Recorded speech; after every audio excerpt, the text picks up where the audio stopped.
Welcome to Tube Amp, the top. We're D-Lab with my Father's Day weekend project.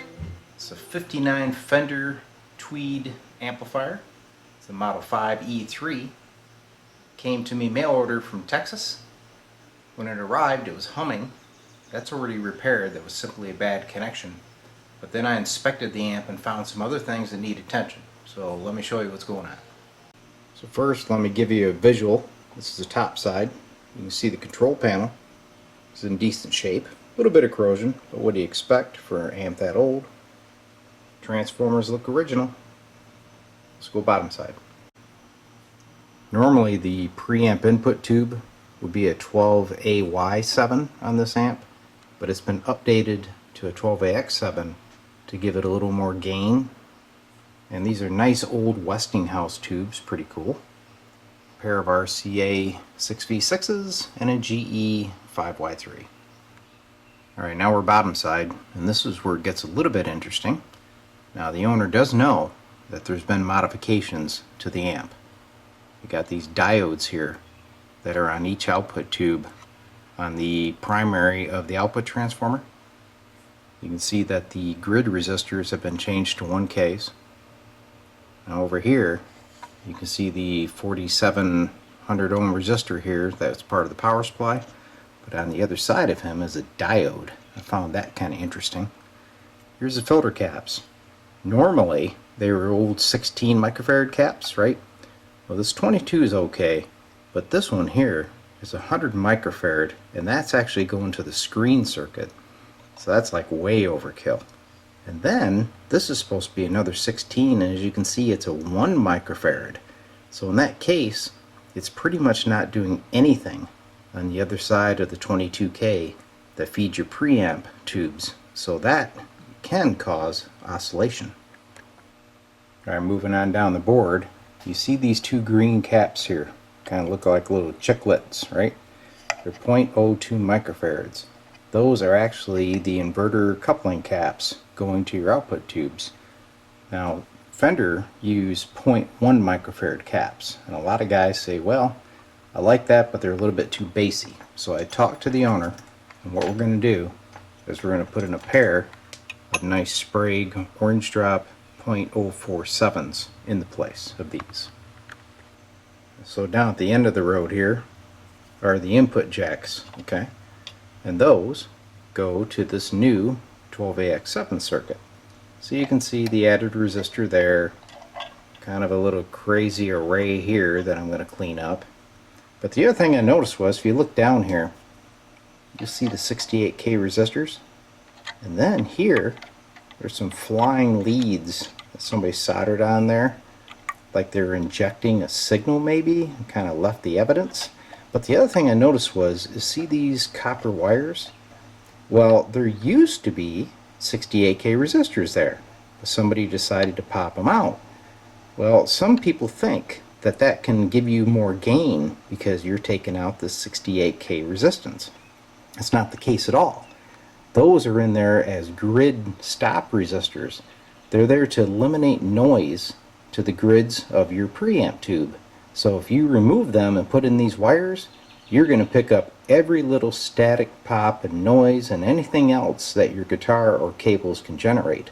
So those are coming out, and we're going to reinstall the resistors in here where they belong.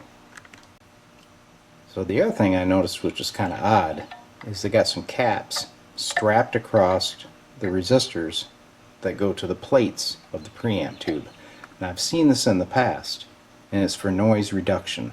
But the other thing was kind of odd is, you look down here, this resistor is 120K, but this one is a 470K, feeding the plates of the 12AX7.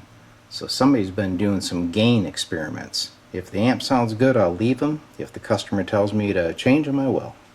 As I was saying earlier, the amp came in humming, and the reason is one of these caps were loose. The connections down here was cracked, causing intermittent ground. Now the reason is, you take a look here, they're up here hanging out in midair, okay? It's kind of a bad practice. You actually want to get them down on the board and maybe even put a little dab of adhesive to stop these from shaking loose during transport. Alright, first plan of attack, we're going to fix the power supply. This big monster 100 microfarad cap is coming out. This little 1 microfarad is coming out. I'm going to replace the 100 with this nice 22. And I have another one here to change out the 1 microfarad with. Then we're going to remove this diode and get this resistor seated back down the board. I'm going to pull these caps down to the board and put a small dab of adhesive under them. So there they are. The 3 new power supply caps are installed with a little bit of adhesive under them. They're pulled right down to the board, nice and secure. Now let's change out the old chiclets with some real caps. So in case you haven't done this, changing out the components on these eyelet boards is pretty easy, but one thing that really helps, wet the tip of your iron with some solder first. That will help to transfer the heat when you get down into that eyelet. If you got a dry tip, it won't transfer as nicely. Boom, up they come. There's the new coupling caps installed.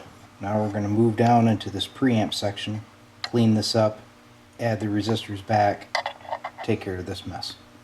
So I got the other 68K resistors reinstalled.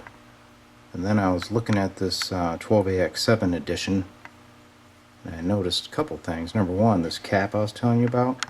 If you look down there in that eyelet, it's not even soldered. It's just kind of hanging out in there. Very cold connection. And then this resistor goes here to ground off of pin 3. And I can rock that solder connection around on the ground, so that one's just waiting to fail. So it's time to do a little bit of cleanup here. Alright, mission complete. Everything's installed. I got the amp powered up. I'm going into it with the audio generator, into the D-Lab test set with the scope over here monitoring. So let's bring her up. You can see the wattage there. Okay. Let's look at the scope. Nice clean sine wave. Now if I crank it, wham! Super distortion. So this thing can go from clean to distorted. So another vintage Fender amp lives again, hopefully for another 50 years. Now as you can see, this one is not quite stock. However, if you had the old original 12AY7, they didn't have a lot of gain. They're a great clean amp, but players these days want that breakup and that distortion. This amp can do both, and it's vintage. Super cool. Hope you enjoyed the video. Join me next week for another tube amp detox.